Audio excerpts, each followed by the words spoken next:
Welcome to China in Focus. I'm Tiffany Meyer. Our top story: China is ordering its banks to review billions in Venezuela-linked loans after Washington's capture of Nicolas Maduro, reflecting rising concerns over geopolitical shocks to lenders. The world's second-largest economy is struggling to maintain its shape. A private survey shows China's economic growth slowed to its weakest pace in 6 months last December. Maduro pleaded not guilty to drug and weapons charges at his first New York court appearance. Meanwhile, Switzerland has frozen the assets of Maduro and his close associates. And President Trump warning Venezuela's interim leader she could face an even harsher situation than Maduro. A bold act of deterrence or a dangerous precedent? The U.S.'s capture of Maduro is sparking debate over whether Beijing could attempt something similar against Taiwan's president. Experts weigh in. And South Korea's president is visiting China this week, hoping to boost ties and economic cooperation. China wants South Korea to side with it over the Taiwan issue, unlike Japan, whereas South Korea wants Beijing to pressure North Korea. How will negotiations play out? A geopolitical expert breaks it down.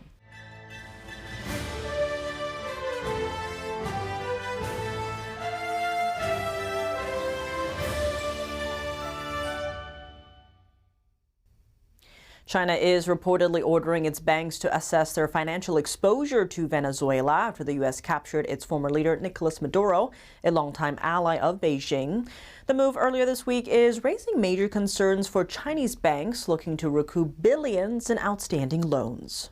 China's top financial regulator has ordered policy banks and major lenders to report their Venezuela-related lending and tighten risk monitoring. That's according to Bloomberg sources on Monday. The move reflects growing concern in Beijing as geopolitical tensions threaten China's investments in the region. Venezuela has been a key Chinese partner for years. In the mid-2000s, China was in need of oil and Venezuela needed money. The two countries struck a trade partnership centered on a loans for oil arrangement. According to Aid Data, a Virginia-based research institute claims China's overall loans to the country since 2000 has reached over $100 billion. The country now owes an estimated $10 billion to Beijing.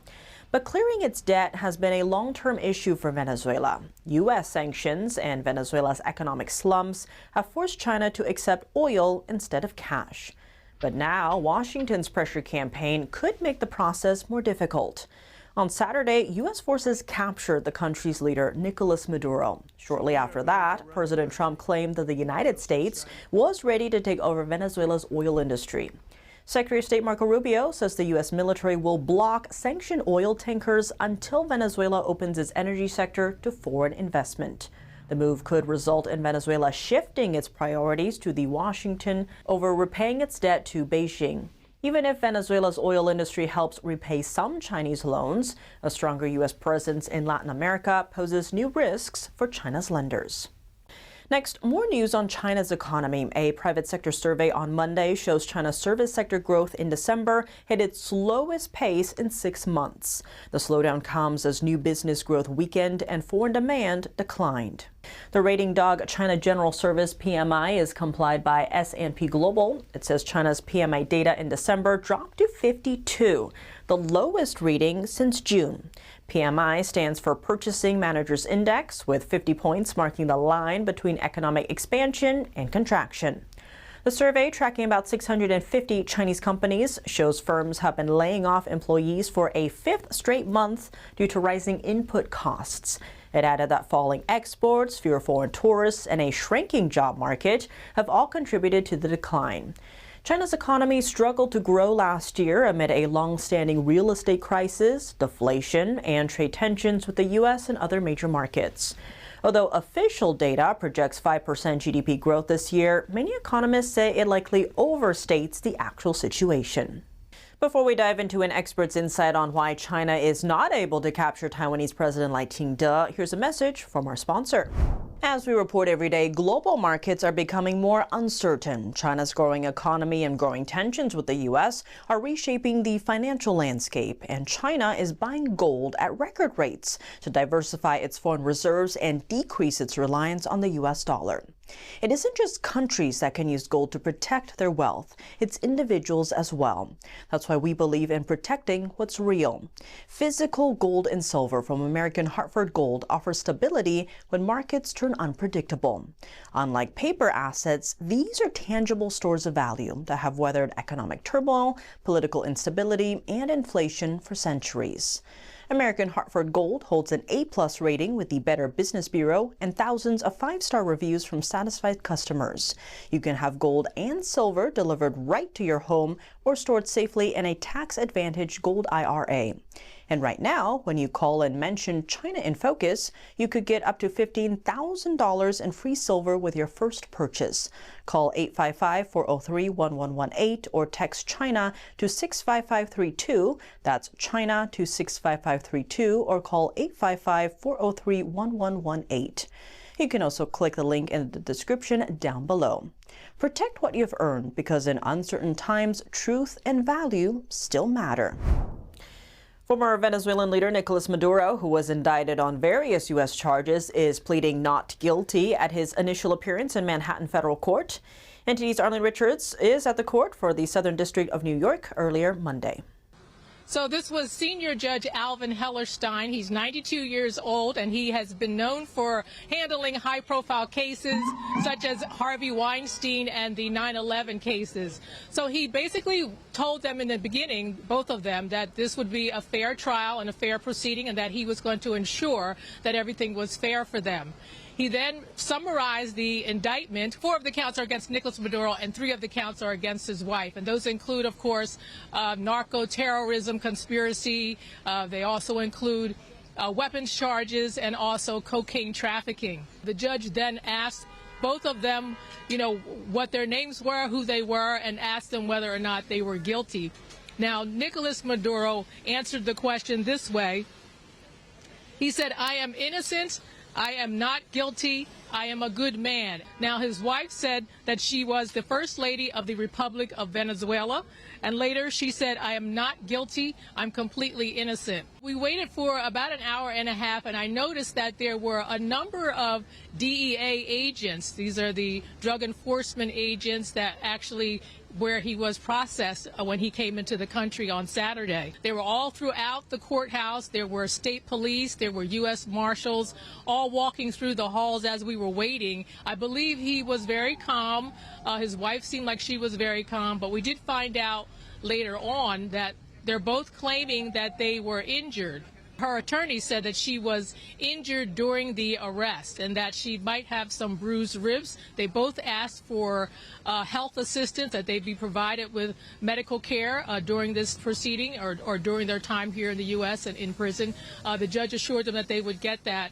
Well, what happens next is that the prosecution has to provide the defense with all of the documents and information to support their claims against both defendants. They have said that they are prepared to provide them with voluminous records that will support their claims. They are prepared to provide those immediately after some discussion. The defense agreed with all of that. They asked for 60 days in which to exchange these documents and give them a little bit of time to discuss and see where they're at. So they asked the judge to let them return on March 17th to give an update of their status. Now, the Maduros, both of them have waived their right to a speedy trial so that this could happen, so that these documents could be exchanged and that they have time to take a look at them, and also that they have time to decide whether or not they want to get a different attorney. Now, both of these attorneys were provided by the court. They're court-appointed attorneys, so the Maduros have an opportunity to get their own counsel if they so choose, and they'll have to pay for that. Both he and his wife kept on headphones so that they could have translation throughout, so there was translation throughout. He spoke only in Spanish, she spoke only in Spanish, and then there was court-appointed interpreters who actually, translated whatever they had said. Switzerland has responded to Maduro's capture by freezing all his assets in the country. The Swiss government said this will prevent any assets that may have been obtained illegally from being moved out of the country. This freeze takes effect immediately and applies to Maduro and people close to him. The Swiss government did not say how many assets are linked to Maduro. It added that no current member of Venezuela's government is affected by the freeze. The freeze will remain valid for 4 years until further notice. Venezuela's government is ordering police to arrest anyone involved in supporting the U.S. military operation in the country. It's the latest attack on the rights of the Venezuelan people by the nation's government. The order to arrest people sympathizing with the operation is part of a decree the government published. The document orders law enforcement to immediately begin the national search and capture of everyone involved in support of the operation. The decree has been enforced since Saturday, but was published in full today.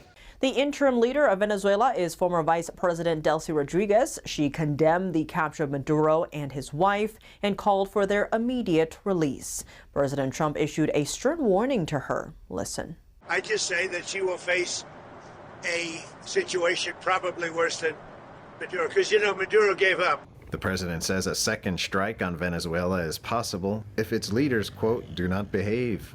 President Trump also discussed the current leadership in Venezuela aboard Air Force One today.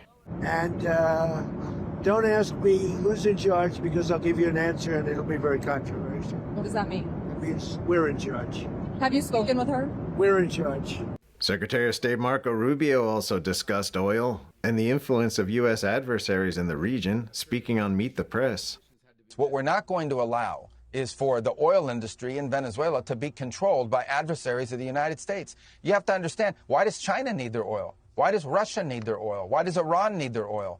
They're not even in this continent. This is the Western Hemisphere. This is where we live. And we're not going to allow the Western Hemisphere to be a base of operation for adversaries, competitors, and rivals of the United States. Rubio says the operation in Venezuela didn't need congressional approval because it was a law enforcement operation with no invasion or occupation. He added that the Pentagon will maintain its military blockade around Venezuela to apply leverage on the country's socialist regime. Rubio criticized reports that the UN denied Maduro's involvement in the drug trade. I don't care what the UN says. The UN doesn't know what they're talking about. Maduro is indicted by a grand jury in the Southern District of New York. Nicolas Maduro is an indicted drug trafficker in the United States, and he's a fugitive of American justice. A significant portion of Maduro's security team was killed in the U.S. operation, according to Venezuelan officials. U.S. Ambassador to the United Nations Mike Waltz defended Washington's capture of Nicolas Maduro on Monday. China and Russia condemned the operation. Here's Waltz.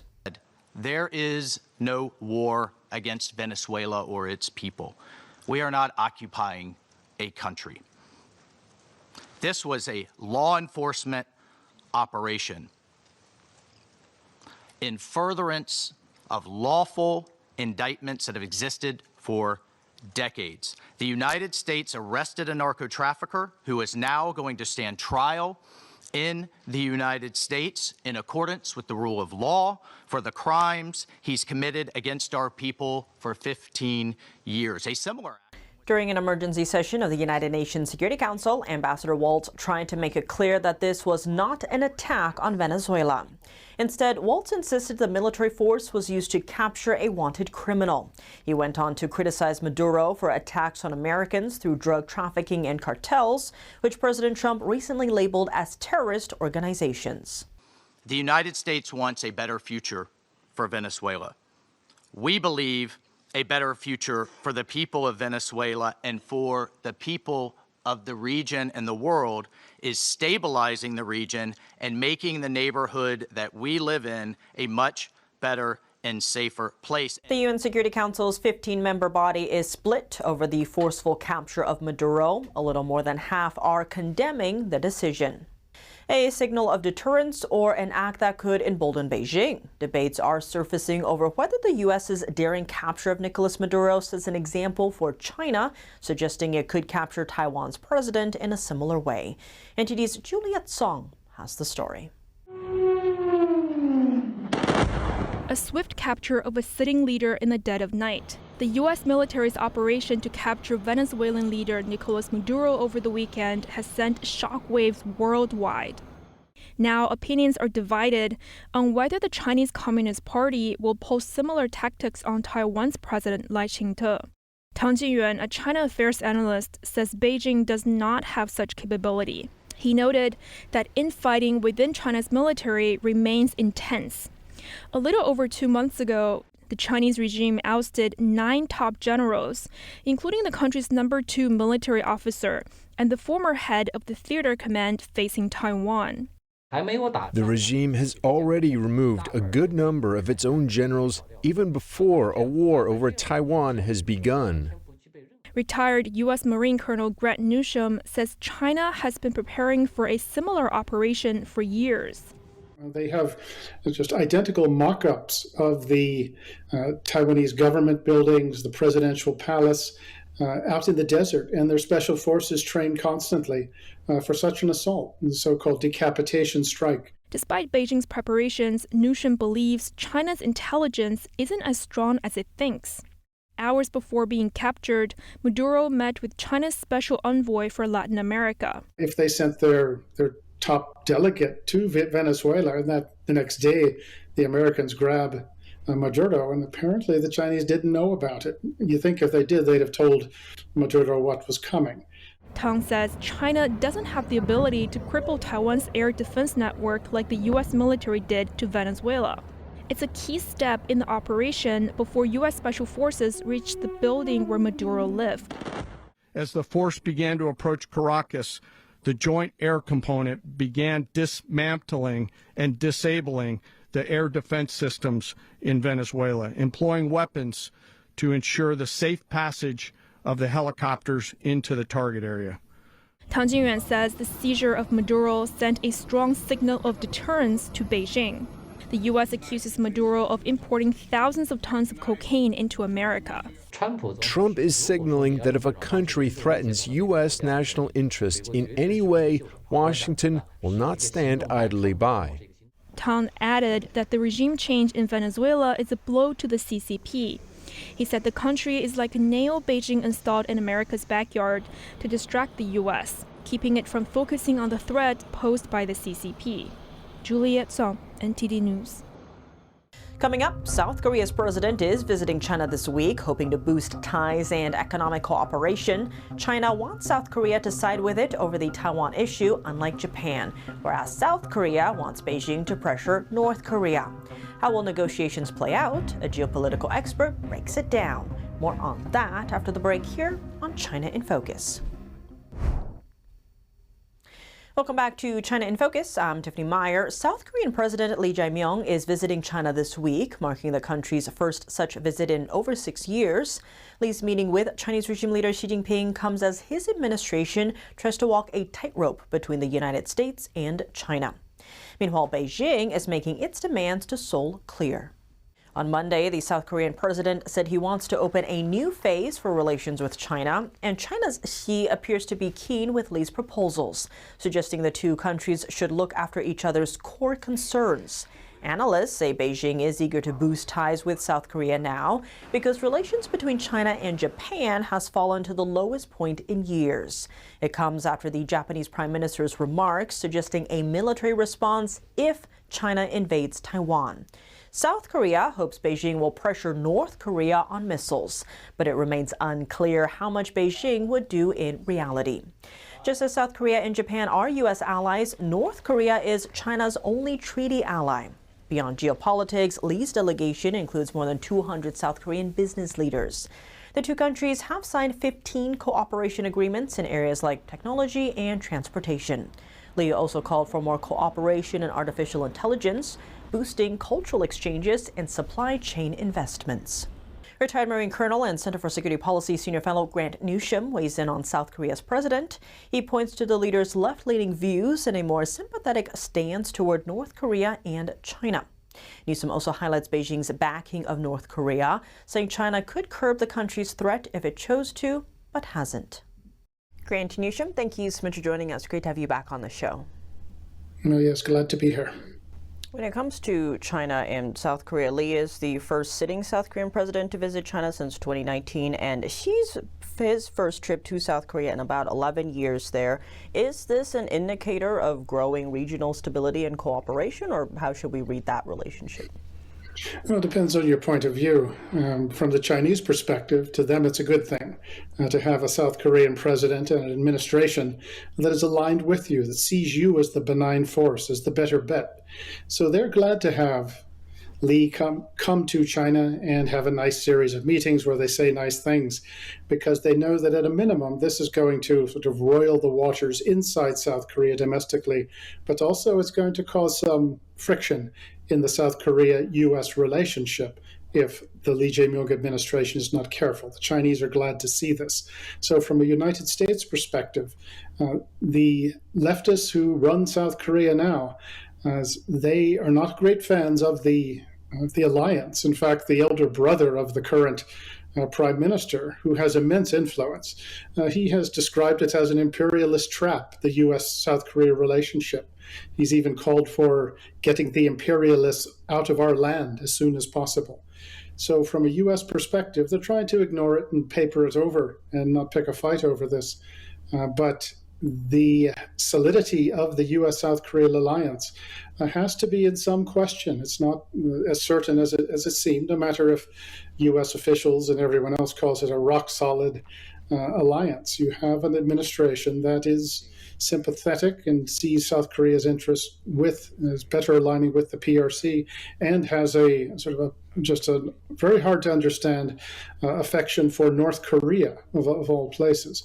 So it's not crumbling yet, but the long-term prospects, you do have to have some concern. And one of the big difficulties that these leftists have in South Korea is that most South Koreans, I'd say 90% of them, don't like China and don't like the Chinese. And the vast majority of them do support the U.S.-South Korea alliance.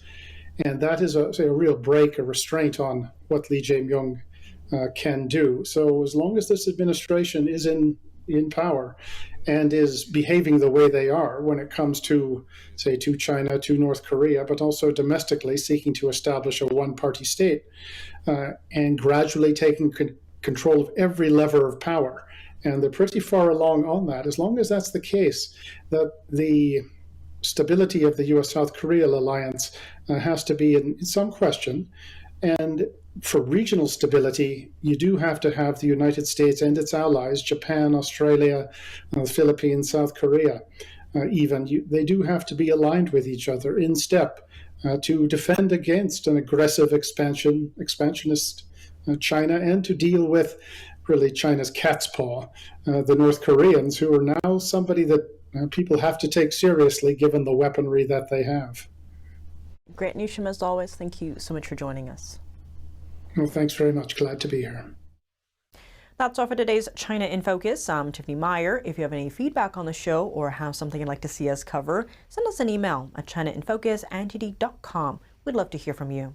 For on-the-clock original news coverage, visit us at ntd.com or download our NTD app. Thanks for watching. See you tomorrow.